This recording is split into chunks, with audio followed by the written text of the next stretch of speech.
नमस्कार। मैं वीके शास्त्री अपने चैनल के माध्यम से आप सभी दर्शकों का बहुत बहुत स्वागत करता हूं। 10 गुना अधिक बली होंगे राहु। शनि के नक्षत्र उत्तरा भाद्रपद में राहु। जी हाँ, 8 जुलाई 2024 को दैत्यों के सेनापति राहु नक्षत्र परिवर्तन करके शनि के नक्षत्र उत्तरा भाद्रपद में गोचर करेंगे और लगभग 8.25 महीने तक 16 मार्च 2024 तक उत्तरा भाद्रपद में ही गोचर करेंगे। अभी तक राहु का गोचर बुध के नक्षत्र रेवती नक्षत्र में था और अब राहु अपने परम मित्र शनि के नक्षत्र में गोचर करेंगे। शनि के माध्यम से अपना फल प्रदान करेंगे और यही वजह है कि 10 गुना अधिक बली होंगे राहु। उत्तरा भाद्रपद नक्षत्र अत्यंत शुभ नक्षत्र है, जीवन में कुछ नया करने वाला नक्षत्र है और राहु भी एक ऐसे ग्रह हैं जो कुछ नया करना चाहते हैं, कुछ लीक से हटकर करना चाहते हैं और इसलिए उत्तरा भाद्रपद में राहु बहुत अधिक कंफर्टेबल महसूस करते हैं।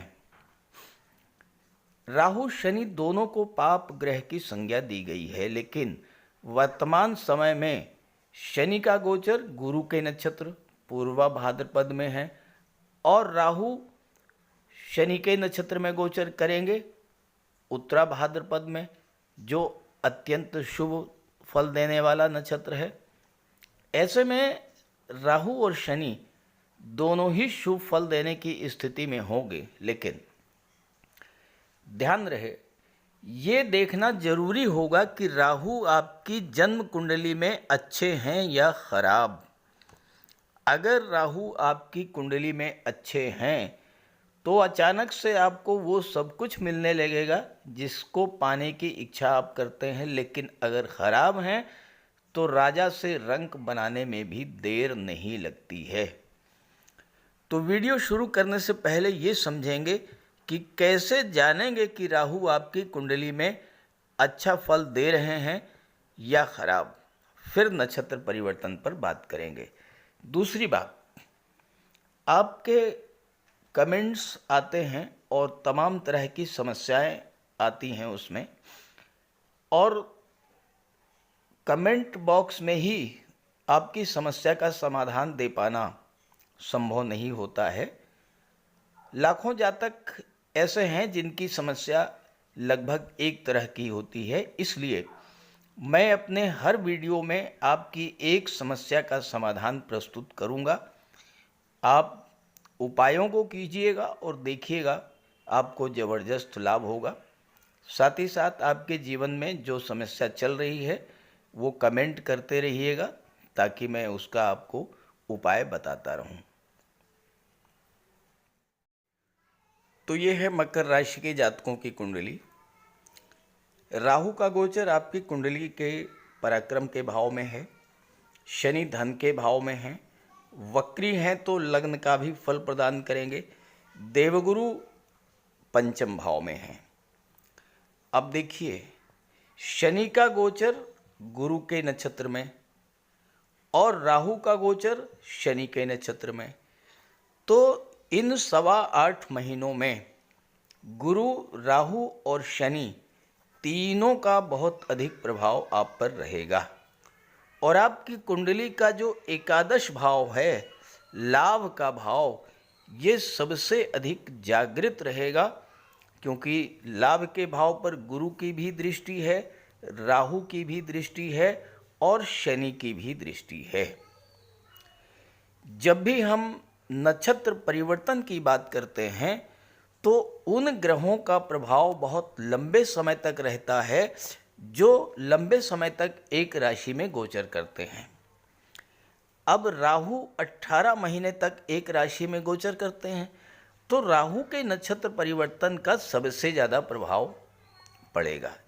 अब वैसे तो राहु के नक्षत्र परिवर्तन का प्रभाव सभी पर पड़ेगा, लेकिन उन जातकों पर विशेष प्रभाव पड़ेगा जिनके जीवन में राहु की महादशा, अंतर्दशा या प्रत्यंतर दशा गतिमान होगी।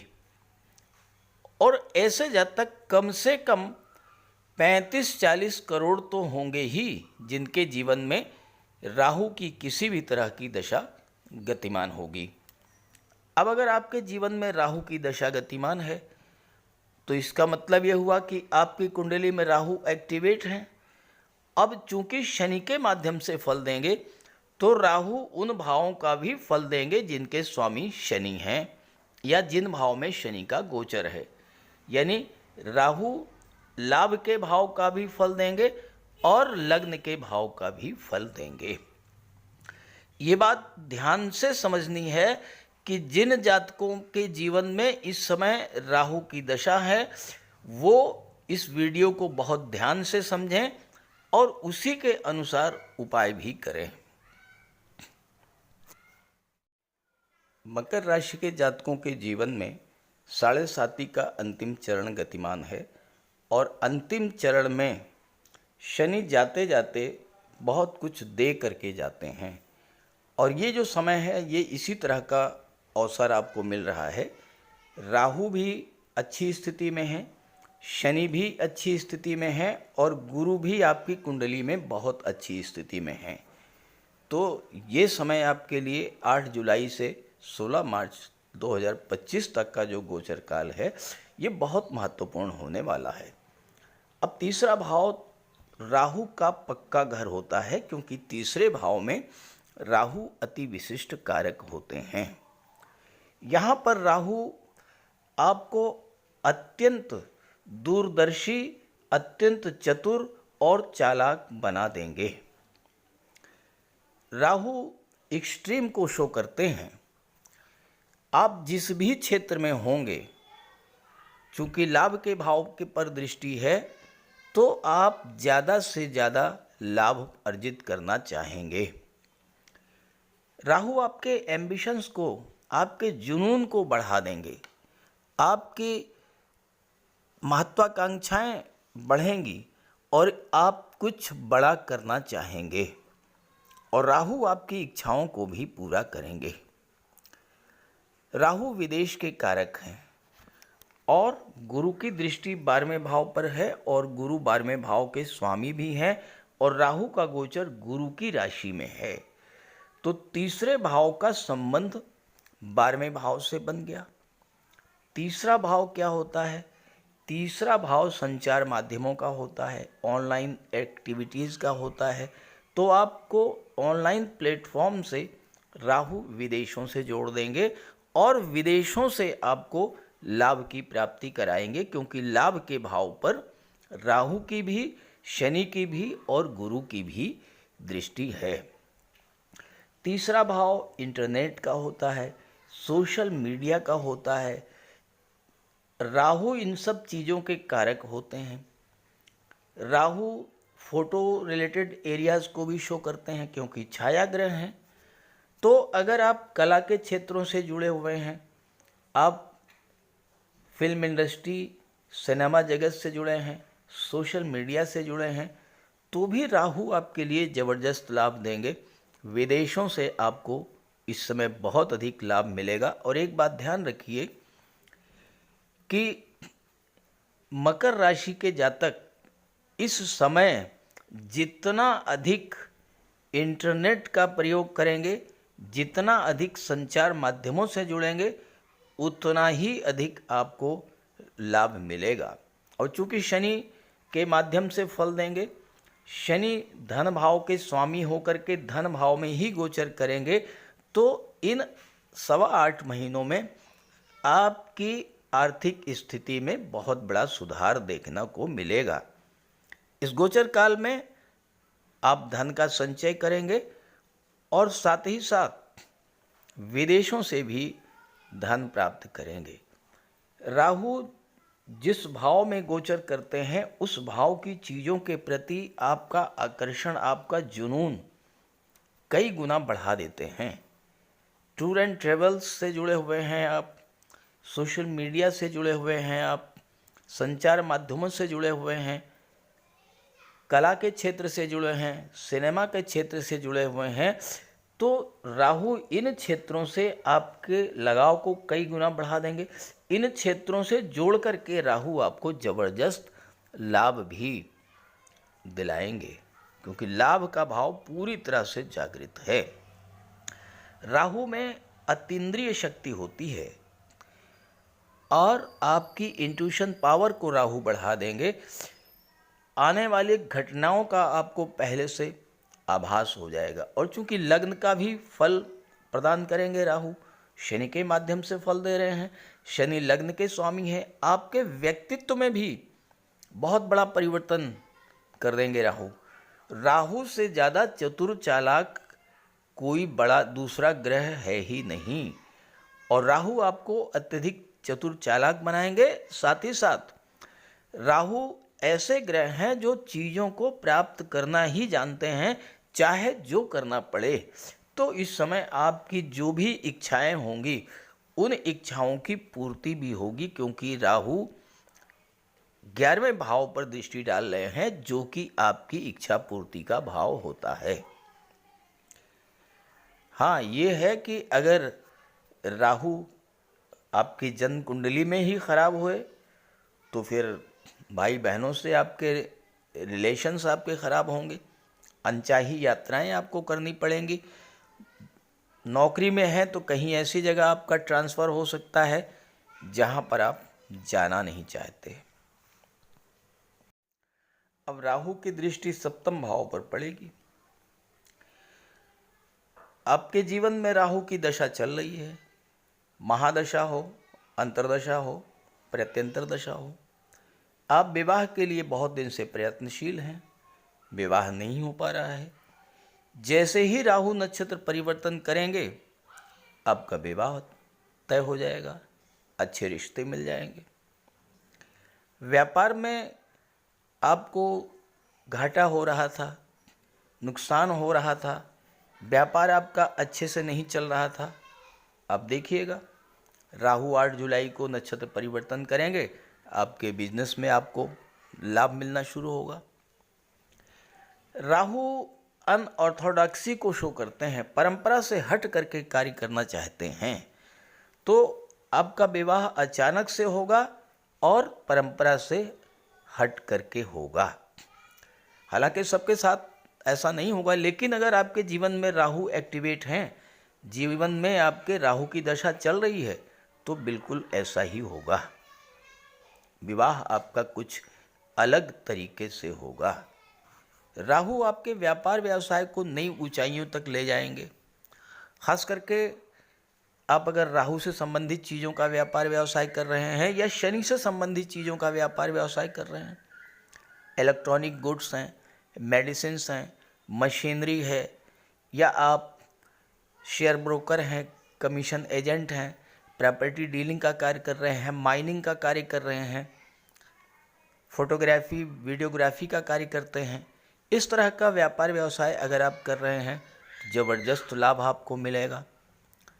सोशल इमेज आपकी इम्प्रूव करेगी और अचानक से आपको व्यापार में आपका डूबा हुआ पैसा, आपको रुका हुआ पैसा मिलेगा। और चूंकि राहु असीम विस्तार के कारक होते हैं, राहु की कोई लिमिट नहीं होती है, और विदेश के कारक हैं, तो विदेश तक अपने व्यापार व्यवसाय का विस्तार भी आप करेंगे। राहु की दृष्टि भाग्य के भाव पर पड़ रही है और गुरु की भी दृष्टि भाग्य के भाव पर पड़ रही है, तो भाग्य का भाव जागृत होगा। अब नवम भाव जो है ये धर्म, कर्म और अध्यात्म का भी होता है। और देखिए, राहु ऐसे ग्रह हैं जिनको धर्म, कर्म, अध्यात्म में कोई रुचि नहीं है राहु की, लेकिन आप में आपकी रुचि तो है।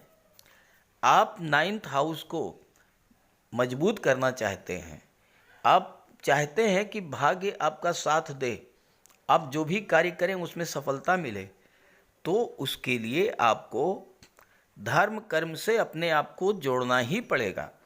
और चूंकि गुरु की दृष्टि 12वें भाव पर भी है और गुरु 12वें भाव के स्वामी भी हैं और राहु गुरु की राशि में हैं, तो 12वां भाव धर्म, अध्यात्म और मोक्ष का है, तो आपको धर्म अध्यात्म से जुड़ना है। राहु का ज़्यादा से ज़्यादा लाभ लेने के लिए आप धार्मिक यात्रा पर जरूर जाइए, तीर्थ यात्रा पर जरूर जाइए। हो सके तो एक बार कम से कम गंगा स्नान अवश्य कर लीजिएगा, भाग्य चमक जाएगा। घर में पूजा पाठ कराते रहें। राहु विदेश के कारक हैं। आप उच्च शिक्षा का ग्रहण करना चाहते हैं विदेश में, तो आपको विदेश जाने का अवसर मिलेगा। हो सकता है कि आप अपनी महत्वाकांक्षा के कारण पिता और गुरु से कोई विवाद की स्थिति पैदा कर लें, तो ध्यान रहे आपको अपने पिता और अपने गुरु की बात मानना है, क्योंकि राहु पर नियंत्रण किसका होता है? गुरु का नियंत्रण होता है। और गुरु को जब मजबूत करना है तो फिर आप गुरु को और पिता को दोनों को सम्मान दीजिए, अपने बॉस सीनियर से बना करके रखिएगा। और अगर आपकी जन्म कुंडली में राहु शुभ स्थिति में है तो अचानक से आपको भाग्य का साथ मिलना शुरू हो जाएगा। भाग्य का साथ मिलने से आपकी कोई बड़ी इच्छा इस समय पूरी होगी, क्योंकि एकादश भाव जागृत है। आपके सपने बड़े होंगे। आप इस गोचर काल में अपने सपनों को पूरा करेंगे। आपकी सोच बड़ी होगी, बड़े विजन के साथ आगे बढ़ेंगे। और राहु अगर अच्छे हुए तो उच्च स्तर की सफलता भी दिलाएंगे। अब राहु का उपाय देखिए, आपने शुरू में मेरा वीडियो देखा होगा तो आपने ये समझ लिया होगा कि आपकी जन्म कुंडली में राहु अच्छे हैं या खराब। अब अगर आपकी जन्म कुंडली में राहु अच्छे हैं, अच्छा फल दे रहे हैं, तो क्या करेंगे आप शाम के समय एक माला ओम रांग राहवे नमः, ओम रांग राहवे नमः, इसका जाप कीजिए और चंदन की खुशबू वाली अगरबत्ती जलाइए। लेकिन अगर राहु खराब फल दे रहे हैं तो वो उपाय कीजिएगा जो मैं बताने जा रहा हूँ, लेकिन उससे पहले आपकी समस्या का समाधान। बहुत से जातकों के जीवन में इस तरह की समस्या आती है कि पैसा नहीं टिकता। पैसा आता तो है, धन आता है, पैसा मिलता है, लेकिन आने से पहले ही खर्चों की लिस्ट तैयार हो जाती है। खर्चे इतने ज़्यादा होते हैं कि पैसा आया और पैसा खर्च हो गया, घर में टिक नहीं पाता। तो क्या करें? तो इसका एक बहुत आसान सा उपाय मैं आपको बता दे रहा हूँ, आप करके देखिएगा, बहुत बड़ा लाभ मिलेगा आपको, पैसा टिकना शुरू हो जाएगा। शुक्रवार को प्रातःकाल स्नान ध्यान पूजा पाठ से निवृत्त होकर के माता लक्ष्मी के सामने एक पीले वस्त्र पर 5 कौड़ी रखिए, थोड़ा सा केसर रखिए और कौड़ी को केसर से रंग दीजिए और एक चांदी का सिक्का उसमें रखिए और प्रार्थना कीजिए जो है माता लक्ष्मी कि हे माता लक्ष्मी, आप अस्थायी रूप से मेरे घर में वास कीजिए, पैसा मेरे घर में टिकना शुरू हो जाए, मेरी तिजोरी खाली न रहे, इस तरह की प्रार्थना कीजिए और इन चीज़ों की पोटली बना करके आप तिजोरी में रख दीजिए। दूसरी बात, आप अपने पर्स में नोट अलग रखिए, सिक्के अलग रखिए और पैसे के अलावा फालतू के कागज़ बिल्कुल मत रखिए। अपने पर्स में एक लाल कागज़ में 5 साबुत लौंग और चावल के कुछ दाने रखिए। और दूसरी बात, तिजोरी में जो पैसा आप रख रहे हैं वो तिजोरी के मध्य या ऊपरी भाग में रखिएगा, तिजोरी के निचले भाग में मत रखिएगा। पूजा घर में माता लक्ष्मी और कुबेर देव की मूर्तियाँ स्थापित करें और पूजा घर में दक्षिणावर्ती शंख रखें। पूजा घर में कभी भी बासी और सूखे फूल बिल्कुल मत रखिए। अब करके देखिए इन उपायों को, बहुत जल्द आपको आपकी समस्या का समाधान मिल जाएगा। अब बात कर लेते हैं राहु के उपायों के बारे में। जीवन में परेशानियां बढ़ रही हो, संघर्ष बढ़ रहा हो, अचानक से आपके जीवन में नकारात्मक घटनाएं घटना शुरू हो जाएं, अचानक से आपको धन हानि शुरू हो जाए, परिवार में कलह शुरू हो जाए, बीमारियों से, रोगों से आप परेशान होना शुरू कर दें, तो आप ये समझ लीजिए कि राहु खराब फल दे रहे हैं। तो राहु के लिए कुछ सामान्य से बहुत सामान्य उपाय हैं, लेकिन बहुत प्रभावी उपाय मैं आपको बताने जा रहा हूँ।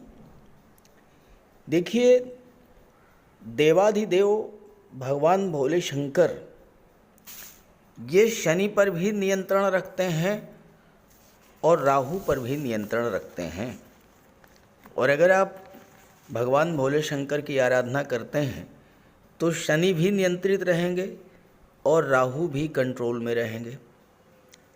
तो राहु के लिए आप सोमवार और शनिवार के दिन जल में काला तिल मिला करके शिवलिंग पर अर्पित कीजिए, भगवान भोले शंकर की आराधना कीजिए। राहु के नेगेटिव फल मिलना बंद हो जाएंगे। इसके अलावा दुर्गा सप्तशती में कहा गया है, छाया रूपेण संस्थिता या देवी सर्वभूतेषु छाया रूपेण संस्थिता। तो माता दुर्गा जो हैं वो छाया का रूप हैं और राहु भी छाया हैं, शनि की छाया। तो माता दुर्गा की आराधना करने से, दुर्गा चालीसा का पाठ करने से भी राहु शांत होते हैं। और इसके बाद स्नान करने के बाद प्रतिदिन 108 बार राहु का बीज मंत्र ओम रांग राहवे नमः, ओम रांग राहवे नमः 108 बार जप करने से राहु के अशुभ प्रभाव में कमी आती है। स्नान करने के जल में कुश डालकर स्नान करने से भी राहु नियंत्रित होते हैं। और शनिवार के दिन सुबह पीपल के वृक्ष में जल चढ़ाने से और शाम को घी का दीपक जलाने से भी राहु नियंत्रित होते हैं। और इसके अलावा पक्षियों को बाजरा डालने से भी राहु पर नियंत्रण पाया जा सकता है। और इसके अलावा अगर आपको राहु विशेष कष्ट दे रहे हों तो शनिवार के दिन एक नारियल, 11 बादाम एक काले वस्त्र में लपेट करके अपने सिर के चारों तरफ 7 बार उतार करके जल में प्रवाहित कीजिए। राहु को देवगुरु बृहस्पति कंट्रोल करते हैं। तो राहु को कंट्रोल करने के लिए देवगुरु को बलवान कीजिए। और देवगुरु तो गुरु हैं, शिक्षक हैं। अपने गुरु की, अपने पिता की, वृद्ध जनों की सम्मान कीजिए, उनका आशीर्वाद प्राप्त करते रहिए। गुरु को बल मिलेगा, राहु पर नियंत्रण होगा। और इसके अलावा राहु ससुराल पक्ष के कारक होते हैं। तो अगर राहु खराब हैं तो भूल करके भी ससुराल पक्ष से संबंध खराब मत कीजिएगा। तो ये छोटे छोटे उपाय हैं। और इसके अलावा गोमेद भी धारण किया जा सकता है, लेकिन किसी योग्य ज्योतिषी की सलाह लेकर।